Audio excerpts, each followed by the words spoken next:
അധ്യായം 7 1 മുതൽ 10 വരെയുള്ള വാക്യങ്ങൾ. പ്രായശ്ചിത്ത ബലി. അതിവിശുദ്ധമായ പ്രായശ്ചിത്ത ബലിക്കുള്ള നിയമം ഇതാണ്. ദഹനബലിക്കുള്ള മൃഗത്തെ കൊല്ലുന്ന സ്ഥലത്ത് വെച്ച് തന്നെ പ്രായശ്ചിത്ത ബലിക്കുള്ള മൃഗത്തെയും കൊല്ലണം. അതിൻ്റെ രക്തം ബലിപീഠത്തിനു ചുറ്റും തളിക്കണം. അതിൻ്റെ മേധസ്സു മുഴുവനും ആന്തരിക അവയവങ്ങളെ പൊതിഞ്ഞിരിക്കുന്നതും അരക്കെട്ടിനോട് ചേർന്നുള്ള വൃക്കകളിലുള്ളതും ഇരുവൃക്കകളും കൊഴുത്ത വാലും കരളിന്മേലുള്ള നെയ്വലയും എടുക്കണം. പുരോഹിതൻ അവ കർത്താവിനായി ബലിപീഠത്തിൽ വെച്ച് ദഹിപ്പിക്കണം. ഇത് പ്രായശ്ചിത്ത ബലിയാണ്.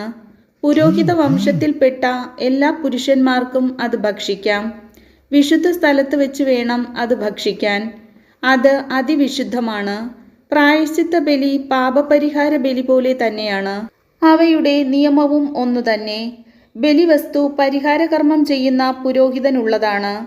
ആർക്കെങ്കിലും വേണ്ടി ദഹനബലിയായി അർപ്പിക്കപ്പെടുന്ന മൃഗത്തിൻ്റെ തുകൽ ബലിയർപ്പിക്കുന്ന പുരോഹിതനുള്ളതാണ്. അടുപ്പിലോ ഉരുളിയിലോ വറചട്ടിയിലോ പാകപ്പെടുത്തിയ ധാന്യബലി വസ്തുക്കളെല്ലാം ബലിയർപ്പിക്കുന്ന പുരോഹിതനുള്ളതാണ്. എണ്ണ ചേർത്തതും ചേർക്കാത്തതുമായ എല്ലാ ധാന്യബലി വസ്തുക്കളും അഹറോൻ്റെ പുത്രന്മാർക്കെല്ലാവർക്കും ഒന്നുപോലെ അവകാശപ്പെട്ടതാണ്. കർത്താവിൻ്റെ വചനം.